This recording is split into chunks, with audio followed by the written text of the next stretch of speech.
January 27. Job speaks of his anguish. But now I am mocked by people younger than I, by young men whose fathers are not worthy to run with my sheepdogs. A lot of good they are to me, those worn-out wretches. They are gaunt with hunger and flee to the deserts, to desolate and gloomy wastelands. They pluck wild greens from among the bushes and eat from the roots of broom trees. They are driven from human society, and people shout at them as if they were thieves. So now they live in frightening ravines, in caves, and among the rocks. They sound like animals howling among the bushes, huddled together beneath the nettles. They are nameless fools, outcasts from society. And now they mock me with vulgar songs. They taunt me. They despise me and won't come near me except to spit in my face. For God has cut my bowstring. He has humbled me. So they have thrown off all restraint. These outcasts oppose me to my face. They send me sprawling and lay traps in my path. They block my road and do everything they can to destroy me. They know I have no one to help me. They come at me from all directions. They jump on me when I am down. I live in terror now. My honor has blown away in the wind, and my prosperity has vanished like a cloud. And now my life seeps away. Depression haunts my days. At night my bones are filled with pain, which gnaws at me relentlessly. With a strong hand, God grabs my shirt. He grips me by the collar of my coat. He has thrown me into the mud. I'm nothing more than dust and ashes. I cry to you, O God, but you don't answer. I stand before you, but you don't even look. You have become cruel toward me. You use your power to persecute me. You throw me into the whirlwind and destroy me in the storm. And I know you are sending me to my death, the destination of all who live. Surely no one would turn against the needy when they cry for help in their trouble. Did I not weep for those in trouble? Was I not deeply grieved for the needy? So I looked for good, but evil came instead. I waited for the light, but darkness fell. My heart is troubled and restless. Days of suffering torment me. I walk in gloom without sunlight. I stand in the public square and cry for help. Instead, I am considered a brother to jackals and a companion to owls. My skin has turned dark, and my bones burn with fever. My harp plays sad music, and my flute accompanies those who weep. Job's final protest of innocence. I made a covenant with my eyes not to look with lust at a young woman.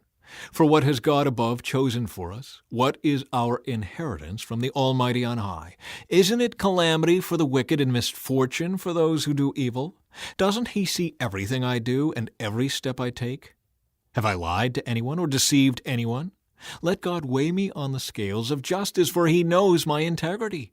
If I have strayed from His pathway, or if my heart has lusted for what my eyes have seen, or if I am guilty of any other sin, then let someone else eat the crops I have planted. Let all that I have planted be uprooted. If my heart has been seduced by a woman, or if I have lusted for my neighbor's wife, then let my wife belong to another man. Let other men sleep with her. For lust is a shameful sin, a crime that should be punished. It is a fire that burns all the way to hell. It would wipe out everything I own. If I have been unfair to my male or female servants when they brought their complaints to me, how could I face God? What could I say when He questioned me? For God created both me and my servants. He created us both in the womb.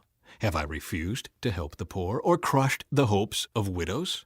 Have I been stingy with my food and refused to share it with orphans? No, from childhood I have cared for orphans like a father, and all my life I have cared for widows.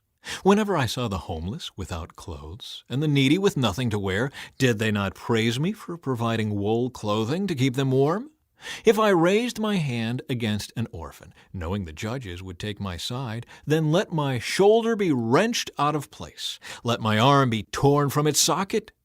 That would be better than facing God's judgment. For if the majesty of God opposes me, what hope is there?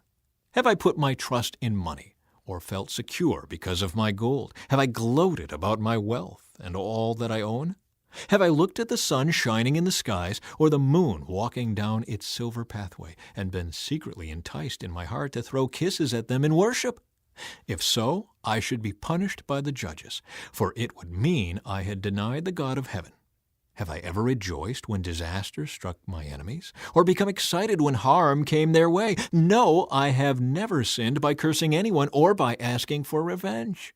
My servants have never said, "He let others go hungry." I have never turned away a stranger, but have opened my doors to everyone. Have I tried to hide my sins like other people do, concealing my guilt in my heart? Have I feared the crowd or the contempt of the masses, so that I kept quiet and stayed indoors? If only someone would listen to me. Look, I will sign my name to my defense. Let the Almighty answer me. Let my accuser write out the charges against me. I would face the accusation proudly. I would wear it like a crown. For I would tell him exactly what I have done. I would come before him like a prince. If my land accuses me and all its furrows cry out together, or if I have stolen its crops or murdered its owners, then let thistles grow on that land instead of wheat, and weeds instead of barley. Job's words are ended.